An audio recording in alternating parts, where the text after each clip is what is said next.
Hello viewers, स्पर्धा विभाग आपल्या यूट्यूब चॅनलमध्ये आपल्या सर्वांचं स्वागत आहे।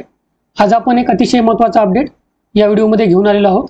आरोग्य भरतीबाबत पात्र अपात्र यादी आलेली आहे, तिच्याबाबत आपण माहिती घेणार आहोत। माहिती घेण्याअगोदर आपण काल एक व्हिडिओ टाकला होता, त्यामध्ये सांगितलं होतं की तुमची परीक्षा कोणत्या स्टेजवर अडकलेली आहे ते मला कमेंट करून सांगा। तर खूप जणांनी मला तसं कमेंट करून सांगितलेलं आहे। आता त्या अनुषंगाने मी माहिती घ्यायला सुरुवात केलेली आहे। त्याबाबतचे अपडेट तुम्हाला लवकरच आपल्या चॅनलवर पाहायला मिळतील। असेच महत्त्वाचे व्हिडिओज मिळवण्यासाठी आपल्या चॅनलला सबस्क्राइब करून ठेवा आणि बेल आयकॉन प्रेस करा, म्हणजे असे सर्व महत्त्वाचे अपडेट सर्वात अगोदर तुमच्यापर्यंत पोहोचतील। जी पात्र अपात्र यादी आलेली आहे ती राष्ट्रीय आरोग्य अभियान जिल्हा एकात्मिक आरोग्य व कुटुंब कल्याण सोसायटी भंडारा या जिल्ह्याची आहे। कंत्राटी पदभरती जाहिरात होती। कंत्राटी पदभरतीबाबत अगोदरच मी गोष्टी काही क्लिअर केलेल्या आहेत। ही जी टेम्पररी भरती असते कंत्राटी भरती, हिच्यामध्ये तुम्हाला 1 वर्षासाठी भरती केलं जातं आणि ही कंटिन्यू करतात। तुम्हाला नंतर 1 वर्ष झालं की पुन्हा तुमचं कंत्राट वाढवल्या जातं। फक्त याच्यामध्ये तुम्हाला जे नियमित कर्मचारी असतात त्यांना जे लाभ असतात ते लाभ तुम्हाला लागू होत नाहीत। मग याचा फॉर्म आपण कशासाठी भरायचा, तर फक्त आणि फक्त अनुभव घेण्यासाठी या भरतींचे फॉर्म आपल्याला भरायचे असतात।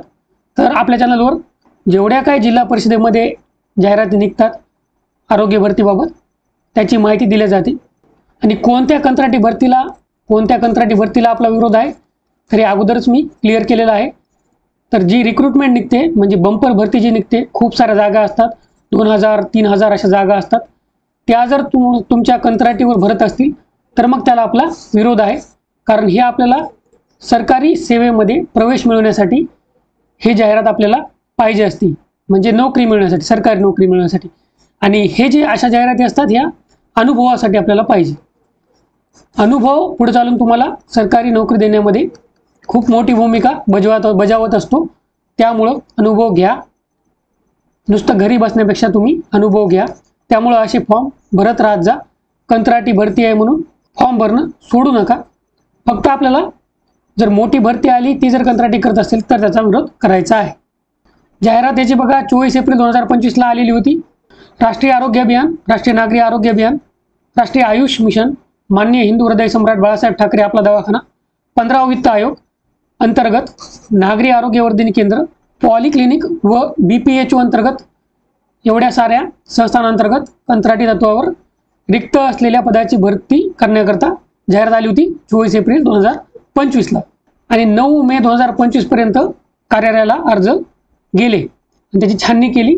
त्या छाननी केल्यानंतर पात्र व अपात्र उमेदवाराची यादी तयार करण्यात आलेली आहे आणि तीच आपण आता पाहणार आहोत।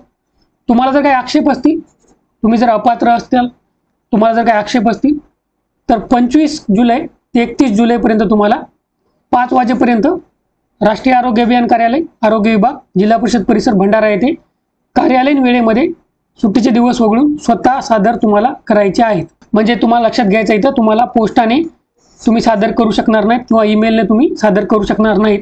काही भरतीमध्ये पोस्टाने ईमेलने तुम्ही सादर करू शकता, परंतु हे तुम्ही सादर करू शकत नाहीत। तसेच पुढील काही सूचना असतील तर या संकेतस्थळावर दिल्या जातील।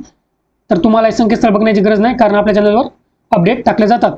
इथे तुम्हाला बघा 15 वित्त आयोग BPHO अंतर्गत रिक्त पदे व प्रवर्गाची माहिती दिलेली आहे। Technician MPW male, medical officer MBBS, staff nurse MPW male, entomologist, public health specialist, प्रयोगशाळा तंत्रज्ञ अशी पदं आहेत बघा। इथं तुमचं नाव दिलेलं आहे बघा। इथं तुम्ही पात्र का अपात्र याची माहिती दिलेली आहे आणि इथं तुम्हाला अपात्र असाल तर का तुम्ही अपात्र आहेत त्याची माहिती दिलेली आहे। तुम्ही काय करायचं बघा, इथं बघायचं तुम्ही जर नॉट एलिजिबल असाल तर इथं बघा काय दिलेलं आहे, NCL सर्टिफिकेट नॉट अटॅच्ड। कोणी, श्रीकांत कुमार मनीरामजी डोंगरवार यांनी काय केले, NCL सर्टिफिकेट अटॅच केलं।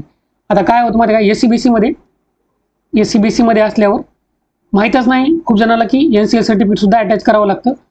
ते काय करतात मग माहिती आहे का, फक्त कास्ट सर्टिफिकेट जे येतं SCBCचं, कास्ट प्रमाणपत्र, जात प्रमाणपत्र जे असतं तेच फक्त अटॅच करत आहेत। परंतु तुम्हाला NCL सुद्धा पाहिजे। NCL साठी तुम्हाला काय काय काढावं लागतं, इन्कम सर्टिफिकेट वगैरे काढावं लागतं, मग तुमचं NCL निघतं। ते लक्षात घ्या। NCL 2 वर्षासाठी सध्या व्हॅलिडिटी दिलेली आहे त्यांनी। 2025 मध्ये ज्यांनी काढलं त्यांना 2027 पर्यंत व्हॅलिडिटी दिलेली आहे। तर ही झाली काही माहिती तुम्हाला। तर तुम्हाला यावर जर काही अडचणी असतील तर तुम्ही कमेंट करून मला विचारू शकता। आशा करतो या व्हिडिओमध्ये तुम्हाला फायदा होईल. All the best. थँक्यू.